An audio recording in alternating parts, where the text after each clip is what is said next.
So, Ken, once again, thank you for talking to the students at the University of Waterloo. My first question for you is about long-term projects. What approach should people take for long-term projects, given that the technology world changes so quickly? How should a project manager deal with that over a longer period? Well, part of the answer is in your question itself there, Peter.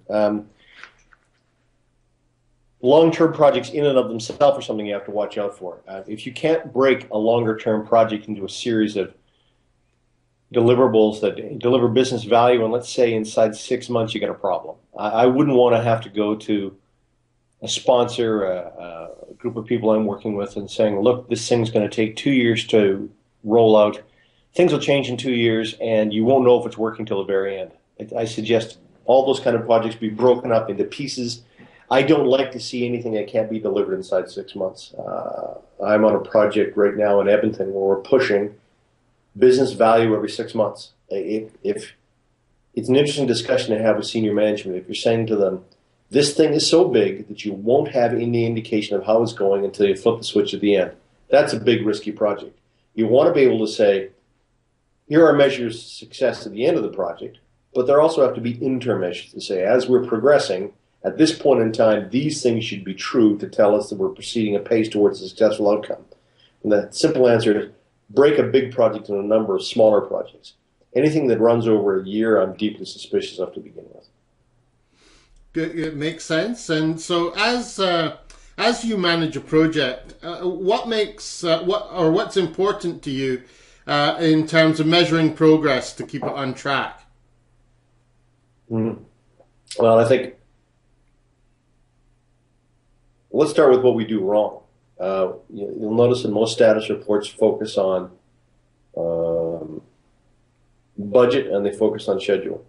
The reason they focus on budget first is because it's the easiest thing to keep track of, and then schedule. But when you think about it, the most important thing on a project is the performance. And I use, in our project priority triangle, we'll talk about cost, duration, and my third corner on the project priority triangle is performance, which is a combination of scope and quality, how much and how well. That's the kind of things we should be watching as we go along. I get frustrated with project managers who want to fixate on schedule and budget. Not that they're not really important, but if you're not, as you're proceeding, reporting on progress against your measures of success, you're measuring your project in the wrong way. It comes from a fixation. We use work breakdown structures, which I think are lacking in many ways because they break things down into a series of tasks. Let me tell you, the people we're dealing with, they don't care about our tasks. They don't care about our task progress. They care about deliverables. And if you're not reporting on deliverables as you go along, you're losing them. So we break down and say, this is what I've done this week, and here's the task, and here's my Gantt chart, or here's my PERT, and it's activity on node, and nobody really cares. What people care about is what the deliverables are. So at each point in time, as you move along, a series of milestones that says, here are the specific business value deliverables you're seeing. That should be the first part of our reporting. Okay, and so are there projects that should never be started? And if so, how should a project manager deal with it? Well, I would wonder why a project manager would take on a project that should never be started in the first place. I mean, I hear people say, I have to, it's my job. Well, I don't want to come out of a project with a bad reputation for a failed project. A couple of things here. Every project you should consider whether it should be stopped. Every project can have an off-ramp in it. And what I mean by that is ask a series of questions up front that says, if this changes, do we stop? I mean, I'm in Alberta right now. I can tell you the projects are changing all the time. The project portfolios of companies are a lot different when oil is $120 a barrel than when it's $50 a barrel. So there are checkpoints that say, if this commodity price changes, you stop the project. I think we're being irresponsible if we don't anticipate at the beginning of the project that which will kill it. I mean, call it pre-death pathology if you want. Or what is it that would stop it? So let's put it this way. If you can't get a clear answer, three simple questions, done, when, and who, we've talked about this before. If you can't get a clear answer to the deliverables that tell you you're finished and everybody agrees on it, one, the people agree on what are your measures of success? 3 or 4 of them. Does everybody agree on them? And who gets to make a call on questions 1 and 2?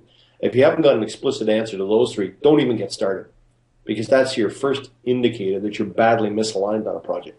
So yes, there are a lot of projects that shouldn't be started. As a matter of fact, my students were doing research a number of years ago, and they were looking at Europeans. The best project companies in the world tend to cancel about 30% of their projects. That's not a failure.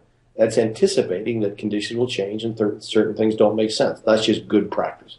So yes, there are projects that shouldn't get started, and yes, there are projects that should be canceled as they move along. The only thing that's wrong with canceling a project is if you haven't anticipated that and you don't have a way to get out of it. Okay, thank you. How do you get the results from a project if people in a company aren't interested in them? What happens if you've got this misalignment with stakeholders? Well, that's a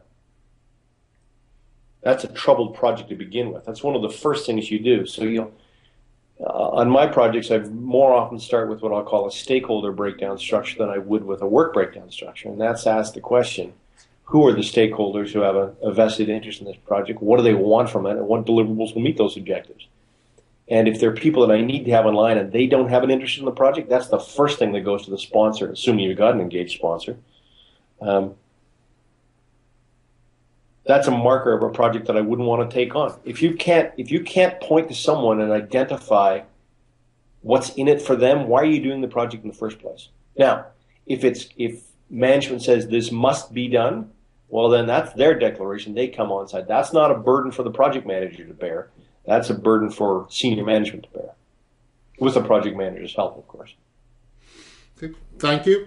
And my final question is, this interview is being watched by students at the University of Waterloo, and have you got any final words for them as they make their move into the working world? Based on your experience, what's the most important thing for them to know?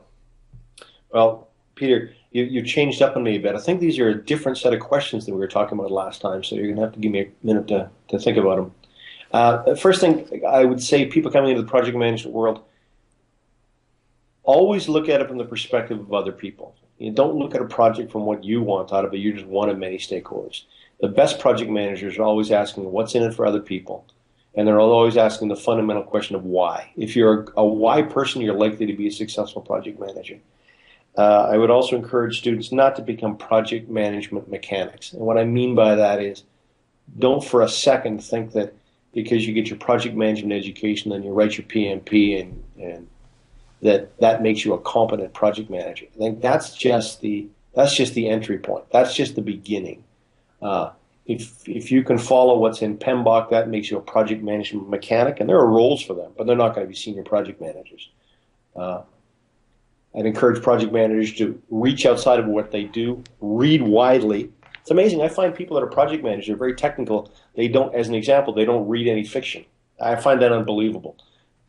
You should be reading outside of your comfort zone, talking to people you don't normally talk to, and engage a lot.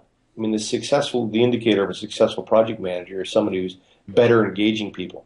I don't care how competent you are with the Gantt chart or a PERT chart or a burn down graph or critical path compression. I can buy that stuff. The really good project managers are the one who've got good people sensibilities. Absolutely. Well, thanks for taking the time to do this interview, Ken.